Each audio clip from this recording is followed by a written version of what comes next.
শুধু ঘোষ আর অবিচার, অন্যায় আর ব্যভিচার, নারী ধর্ষণ, মানুষ খুনে কাঁদেছে বাংলার জমিন। বিদায়ী হতে চলেছেন নবীজির রক্তে মাখা দিন। সিডি আর টেলিভিশন, ইন্টারনেট আর মোবাইল ফোন কেড়ে নিল মানুষের মন। খোদার কালাম লাঞ্ছিত হয়ে কাঁদেছে রাতে দিন। বিদায়ী হতে চলেছেন নবীজির রক্তে মাখা দিন। তবে মানুষ তোমরা মনে রেখো, তবে মানুষ তোমরা মনে রেখো, একদিন তোর সোনার শরীর থাকবে না রে আর। মাটির দেহ মাটির মাঝে মিশবে রে ধুলাই। কিসের টাকা কিসের বাড়ি, ও তুমি কিসের কর জমিদারি, সঙ্গে তোমার কেউ যাবে না পুরুষ কিংবা নারী। বটবৃক্ষে কলস মহল কে দিল রে লতার গাছে কদম। মৌমাছিরা কার আদেশে মৌসাকে দেয় মধু, শিমুল গাছে কে দিল রে নরম নরম তুলা। চৈত্র মাসে কার আদেশে জমিন মাঝে ধুলা। কে বা হল দিবারাত্রি দক্ষিণা হিমেল বায়ু, কোথা থেকে পেলি রে তুই তোর জীবনের আয়ু। কে বা দিল তোর মুখে হাসি অথই মধুর কথা, কেমনে রে তুই বুঝতে পারিস আপন জনের ব্যথা। মাঠের তরে কে বিশাল সবুজ শ্যামল ছবি, সকাল বেলায় কে উঠাই রে আবি রাঙ্গা রবি। পাখির কণ্ঠে কে দিল রে মিষ্টি মধুর গান। চিন্তা করে দেখো রে মানুষ, সবই মহান আল্লাহ তাআলার দান। লা ইলাহা ইল্লাল্লাহ জোরে লা ইলাহা ইল্লাল্লাহ জোরে লা ইলাহা, জোরে লা ইলাহা, জোরে লা ইলাহা। ফেরাউন বলে আসিয়া রে মূসার কালেমা সারিয়া দে। ফেরাউন বলে আসিয়া রে মূসার কালেমা সারিয়া দে। আসিয়া বলে জীবন দেব, আসিয়া বলে শহীদ হব, তবুও কালিমা সারিব না। লা ইলাহা ইল্লাল্লাহ জোরে লা, জোরে লা ইলাহা ইল্লাল্লাহ জোরে লা।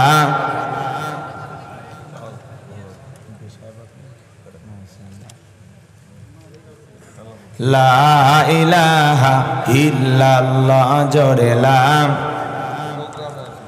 লা ইলাহা ইল্লাল্লাহু মুহাম্মাদুর রাসূলুল্লাহ।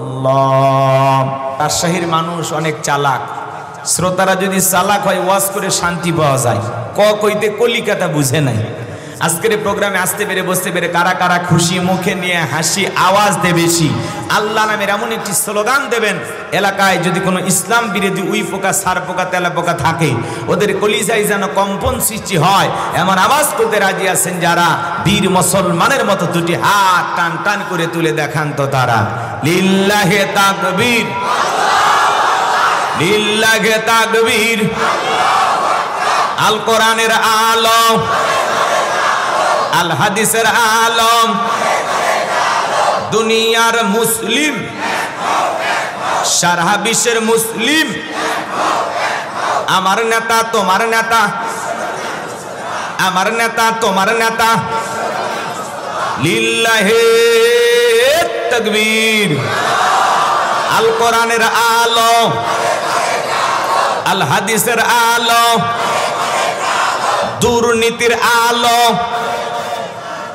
হাত নামান অনেকে চোখে তালে বলেই ফেলেছেন দুর্নীতির আলো ঘরে ঘরে জালো বাংলাদেশে দুর্নীতি দমন কমিশন আছে না নাই এরপরে দুর্নীতি কমেছে নাকি ডিজিটাল কায়দায় বেরিয়ে চলেছে দিন যত গড়াচ্ছে দুর্নীতির পাল্লা তত ভারী হচ্ছে কথা বলেন ঠিক কিনা আমরা চাই আমাদের এই প্রিয় মাতৃভূমি বাংলাদেশ দুর্নীতি মুক্ত আল্লাহ কবুল করুন চিরা বলুন আমিন আমরা চাই আমাদের বাংলাদেশ মাদক মুক্ত আল্লাহ কবুল করুন চিরা বলুন আমিন আমরা চাই আমাদের বাংলাদেশ যৌতুক মুক্ত আল্লাহ কবুল করুন চিল্লা বলুন আমিন সম্মানিত ভাইরা আমার ভূমিকায় লম্বা কথা নয় সরাসরি মূল আলোচনায় প্রবেশ করতে চাই তারপরে দুই একটি কথা না বললেই নয় আমরা যত জায়গায় কোরআনে কথা বলতে যাই বলে হুজুর সাবধানে আলোচনা করবেন ভুলে যাবেন না এলাকা কার আছে না নাই আবার কিছু জায়গায় ওয়াজ করতে গেলে বলে হুজুর ওয়াজ যা করবেন করবেন খবরদার রাজনীতির কোনো আলোচনা করবেন না আপনারাই বলেন তো আমার বাড়ি কোন জেলা গাইবান্ধা গরিব এলাকায় বাড়ি দেখে আমার জেলার নামটা নিতেও আপনাদের কষ্ট হচ্ছে একটু জোরে বলেন না আমার বাড়ি কোথায় আমি আসছি কোন জেলায় রাজশাহীতে বিশ্বাস করুন আমি গাইবান্ধা থেকে আপনাদের এলাকায় এসেছি শুধুমাত্র কোরআনের কথা বলার আশায় এছাড়া আমার আর অন্য কোনো উদ্দেশ্য নাই আর গাইবান্ধা থেকে রাজশাহীতে এসে রাজনীতি করে আমার কোনো লাভ আছে আগামী নির্বাচনে এলাকার মহিলা মেম্বার পদেও দাঁড়ানোর কোনো চান্স আছে তাহলে আমি কেন এখানে রাজনীতি করব যদি করাই লাগে নিজের জেলা গাইবান্ধাই করব কথা বলেন ঠিক কিনা এজন্য আপনারা টেনশন মুক্ত থাকবেন আমি আপনাদের কথার সাথে একমত আমি বাংলাদেশের রাজনীতি কোনো দলের বক্তা না আমি রাজনীতি কোনো বক্তব্য দেব না I will not any political word because I am not a leader of any political party কারণ এখানে সব দলের লোক আছে না নাই এখানে বসে আছেন আওয়ামী লীগ বিএনপি জাতীয় জামাত ইসলাম জাসদ পার্ষদ চরমানা আরশিদ দেওয়ানবাগি ফুরফুরে হাটহাজারী ওলামা জামাত তাবলীগ পাবলিক ওলামা লীগ গণতন্ত্র গণফোরাম শিশু সমাজ বিকল্প ধারা এলজিবিটি মিডিয়াম নাগরিক শক্তি পিপল সোসাইটি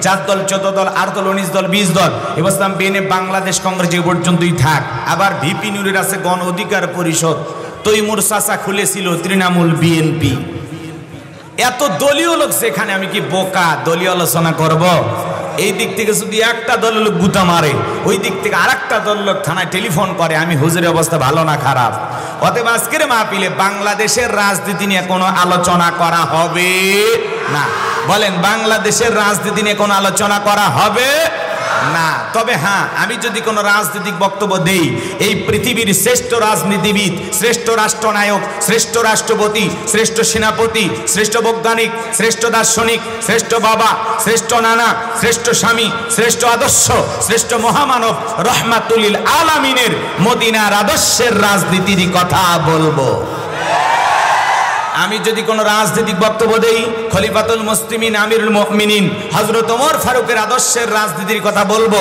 যে ওমর ফারুক আল্লাহর জমিন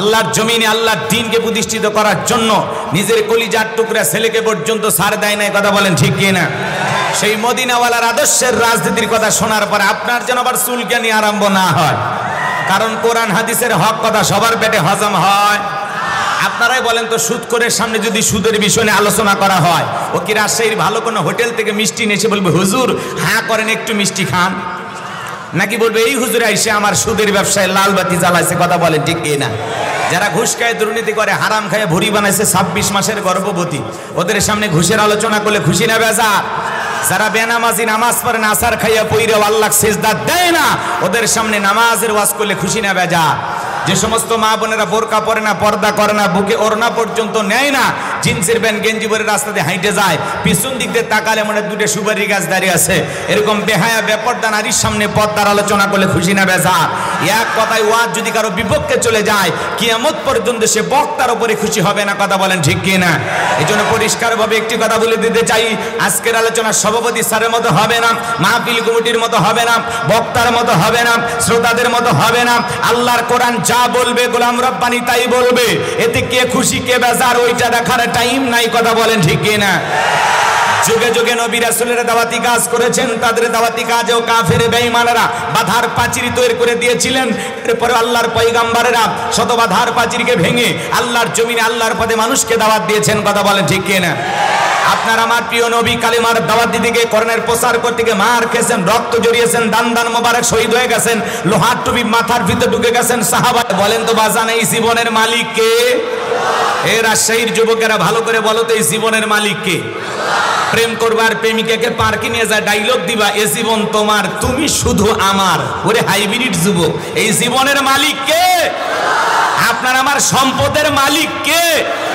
আল্লাহর দেয়া জীবন, আল্লাহর দেয়া সম্পদ আল্লাহর পথে খরচ করতে রাজি আছেন তো মুসলমান? রাজি আছেন তো ইনশাআল্লাহ? রাজি আছেন তো ইনশাআল্লাহ? বাম হাত নামান, শুধু ডান হাত তুলে রাখেন, শুধু ডান হাত।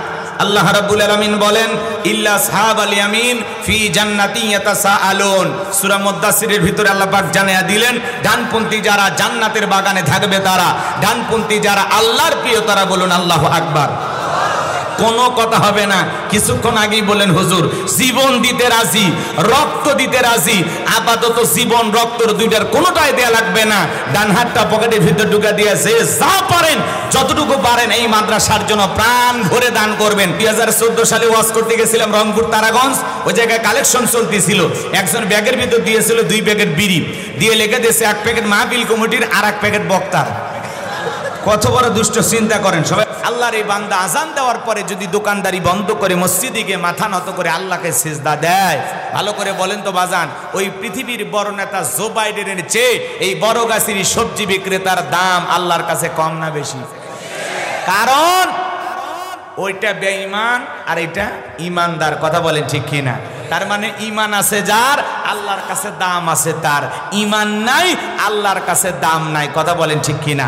আর ইমানদাররা দুনিয়াতেও সফল, আখেরাতেও সফল। আর বেঈমানেরা ওরা ক্ষমতার মাতভারিতে, দাম্ভিকতায়, অহংকারে, টাকার গৌরবে দুনিয়াতে মাতনুন। অবশ্যই মুমিনেরা সফল। সফল হয়েছে তারা ইমান এনেছে যারা। ইমানদার ছাড়া আল্লাহর কাছে সফল হওয়া যায়? এজন্য ক্ষমতা থাকলে সফল হওয়া যায় না।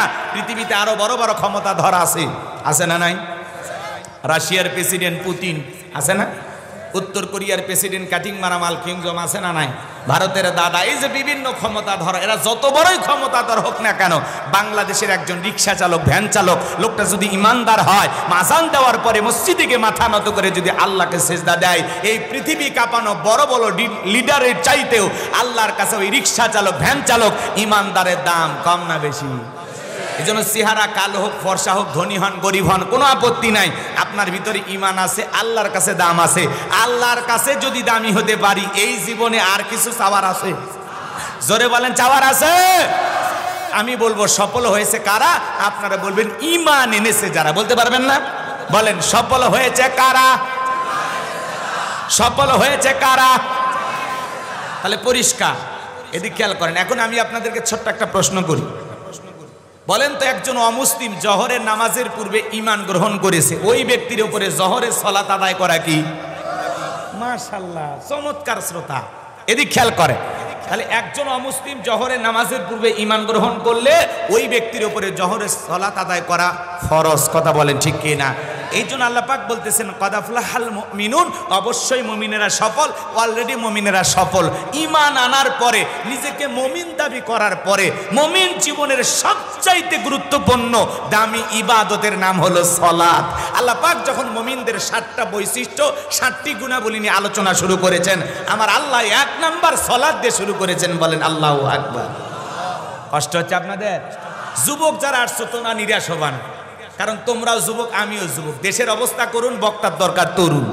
মুরব্বী হলে সুবহানাল্লাহর বাইরে যাবে না, যুবক হলে তা 2-1 গুতে মারে রিস্ক নেবে। একটু অপেক্ষা করো, খালি শুরু করতে দেয়া। রাত যত গভীর হবে খেলা তত জমবে। লিল্লাহি তাকবীর। এদিক খেয়াল করেন বাজান গো আমার। 7টি গুণাবলীর 1 নাম্বার গুণাবলী আমার আল্লাহ রাব্বুল আলামিন কি বলেছেন? জবান ছেড়ে সবাই যারা পারেন আমার সাথে তেলাওয়াত করুন। আমার আল্লাহ বলেন, আল্লাযীনা হুম ফি সালাতিহিম খাশিউন। আমার আল্লাহ রাব্বুল আলামিন বলেন, যারা নিজেদের সালাত বিনয়ের সহিত নম্রতার সহিত খুশু খুশু ভাব নিয়ে আল্লাহর ভয় নিয়ে আদায় করে, আপনি আমি যখন সালাত আদায় করব অন্তরে ভয় থাকতে হবে কার? তাফসীর কারকেরা আয়াতের ব্যাখ্যায় লিখেছেন, বাজান গো আমার, তাফসীর ইবনে কাসির থেকে বলছি, আয়াতের ব্যাখ্যায় তারা লিখেছেন, আপনি আমি যখন সালাতের ভিতরে দাঁড়িয়ে যাব অন্তরের ভিতরে সুচিন্তা দুশ্চিন্তা, বিবির কথা, সংসারের কথা, ব্যবসা বাণিজ্যের কথা, দুনিয়াবি কোনো চিন্তা ভাবনা মনের মধ্যে রাখা যাবে না। আপনি আমি যখন সালাত আদায় করব অন্তরের মধ্যে একমাত্র ভয় থাকবে কার? আপনি আমি যখন মসজিদের ভিতরে প্রবেশ করলাম দুনিয়াবি সব চিন্তা ভাবনা মসজিদের বাইরে রেখে একমাত্র আল্লাহর ভয় নিয়ে সালাত আদায় করার জন্য দাঁড়িয়ে যাব। ইয়া আইয়ুহাল্লাযিনা আমানুত্তাকুল্লাহ, হে ঈমানদারগণ আমি আল্লাহকে ভয় করো, হাক্ক তুকাতিহি, ভয় করার মতো ভয় করো। কিভাবে সালাত আদায় করবেন, কিভাবে নামাজ আদায় করা দরকার, গভীর মনোযোগ দিয়ে শুনবেন বাজান গো আমার।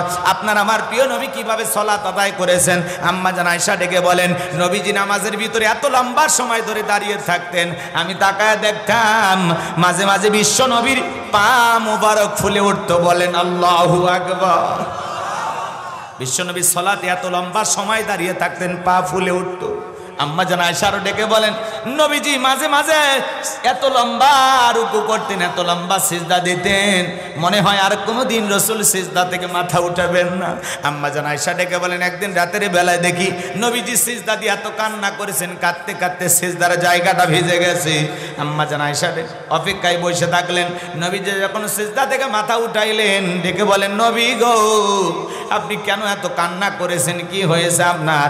বিশ্ব নবী ডেকে বলে, আয়েশা আমি তো আমার জন্য কাঁদি না, আমি কাঁদি আমার গুনাহগার উম্মতের জন্য। আমি আল্লাহর কাছে কেঁদে কেঁদে বলি, আল্লাহ আমার গুনাহগার উম্মতের গুনাহগুলো মাফ করে দাও, ওই কঠিন জাহান্নামের আগুন থেকে আমার উম্মতকে তুমি বাঁচাও। আল্লাহু আকবার। আপনার আমার প্রিয় নবী যদি সিজদা দিয়ে আপনার আমার গুনাহ মাফের আশা আল্লাহর কাছে দোয়া করেন, তাহলে আপনি আমি মূল অপরাধী, মূল আসামি, মূল ভিকটিম। তাহলে বলেন তো বাজান, আপনার আমার অপরাধের জন্য আল্লাহর কাছে সিজদা দিয়ে কান্না করার দরকার আছে না নাই? 5 ওয়াক্ত সালাত, এইটা তো ডিউটি, এটা তো আদায় করা লাগবে, এটা রবের বাধ্যতামূলক ওয়ার্ডার। 5 ওয়াক্ত সালাত অবশ্যই আপনাকে আমার আদায় করতে হবে। পাশাপাশি রাতের 1টা 2টা 3টার দিকে ওইটা আরামের বিছানা ত্যাগ করে, বিবির ভালোবাসা ত্যাগ কইরা এ বাজান গো আমার ঠান্ডা পানিতে ওযু বানাইয়া যাই নামাজে নিরালাই নিবৃত্তিতে দাঁড়িয়ে যাওয়ার দরকার আছে না নাই? আমার আল্লাহ রাব্বুল আলামিন বলেন, ওয়াল্লাযীনা ইয়াবিতুনা লিরাব্বিহিম সুজ্জাদাও ওয়া কিয়ামা। আমার আল্লাহ রাব্বুল আলামিন বলেন, যারা রাত্রি জাগরণ করে আমি আল্লাহকে সিজদা দেয়, আমি আল্লাহর জন্য দণ্ডায়মান হয়ে যায়। রাতের গভীরে 1টা 2টা 3টার দিকে ওইটা যারা যায় নামাজে দাঁড়ায় গেল নিরালাই নিবৃত্তিতে, এই নামাজ দুনিয়ার কাউকে দেখানোর জন্য নয়, এই নামাজ দুনিয়ার কাউকে খুশি করার জন্য নয়, এই নামাজ হলো একমাত্র আল্লাহকে পাওয়ার জন্য। কথা বলেন ঠিক কি না? বলিন্না সালাতি ওয়া নুসুকি ওয়া মাহইয়ায়া ওয়া মামাতি লিল্লাহি রাব্বিল আলামিন। নবীজি আপনি বলুন, আমার নামাজ, আমার কুরবানি, আমার জীবন, আমার মরণ লিল্লাহি রাব্বিল আলামিন, আসমান জমিনের প্রতিপালকের জন্য। তাহলে মুমিন জীবনের ইবাদত হবে একমাত্র কার জন্য? যারা রাতের বেলায় 1টা 2টা 3টার দিকে ওইটা তাহাজ্জুদের যায় নামাজে দাঁড়ায়া যায়, এই নামাজ যারা আদায় করে তাদের জীবনে পেরেশানি নাই, হতাশা নাই, তাদের জীবনে খালি সফলতা সফলতা। চাইতে দেরি আসমানের মালিক আল্লাহ দিতে দেরি করবে না। এইজন্য সিজদার মাধ্যমে, ইবাদতের মাধ্যমে তাহাজ্জুদ আদায়কারী বান্দা হয়ে গভীর নিশিতে আল্লাহর সাথে সিজদার মাধ্যমে প্রেম করার দরকার আছে না নাই? জোরে বলেন, দরকার আছে না নাই? কিন্তু আমরা তো ঘুমে বিভোর, চেতন পাই না। কথা কয় না কে?